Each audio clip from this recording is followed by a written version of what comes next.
In this video, I want to take some time to go through Lab 12 since we were not there in class to go over it. First of all, I would really encourage you to watch the pre-lab video as it will help you complete some of these sections, particularly the ones where you have to label. So in the first section, we're going to look at wave characteristics, and I did go through these in my lecture video for this chapter. So you've got a figure here, and then activity 12.1. You've got different letters here reflecting each different part of a wave. You need to fill those in for number 1, and then you do not have to complete number 2. You do not have to do number 2. The next activity, 12.2, looks at the speed of waves or the velocity of waves. So you've got this equation here. You're going to want to have your calculator out to work on this. So velocity is equal to the wavelength divided by the wave period. So remember, the wavelength is the length between successive crests or successive troughs, and then the wave period is the time it takes for successive wave crests to pass a fixed point. So you have this equation here, and you're going to answer some questions in activity 12.2 and then refer back to this figure here, okay, to help you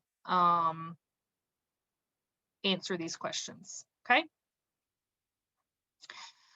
Then if we look at figure, oh, sorry, let me go back to this one. I forgot.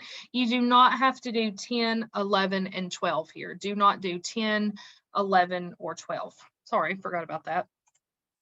All right, activity 12.3 looks at wave refraction. So you've got this headland here and looking at the wave refraction. So you need to make sure you answer all of these questions here associated with that. Activity 12.4 looks at longshore currents.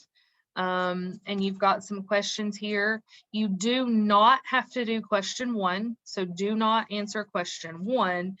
You do need to answer the remaining questions there.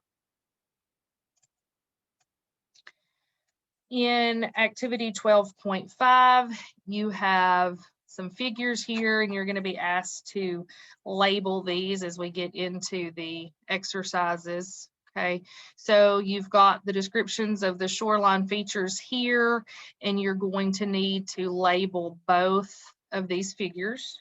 Okay, and then you'll label all of these. And I did go through a lot of these in my PowerPoint lecture as well.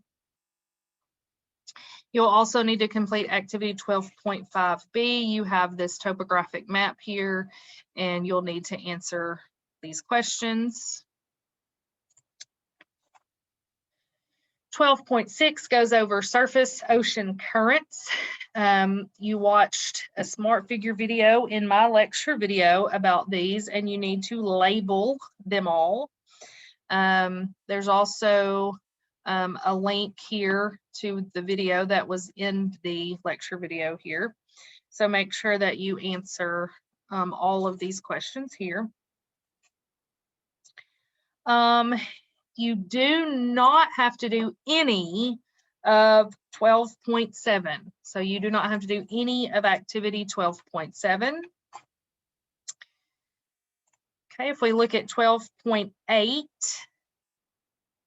you've got several questions here. With these 5, activity 12.8A, you only have to do 3 and 4. Okay, only do 3 and 4. You do not have to do 1, 2, or 5. Okay, activity 12.8B, the basic title patterns, you do need to do all of these, and this is going to help you with your chapter assignment as well. So you do need to do all of 12.8b. And then you've got 12.8c. You do not have to do any of 12.8c. So you don't have to do any of that. Then if we look at the lab report, pages 217 and 218, you do not have to answer number 2. You do not have to answer number 3. You do not answer number 8. And then you'll do the rest. So do not answer 2, 3, and 8, but you do need to answer the rest. And I have extended the deadline on this one for next week.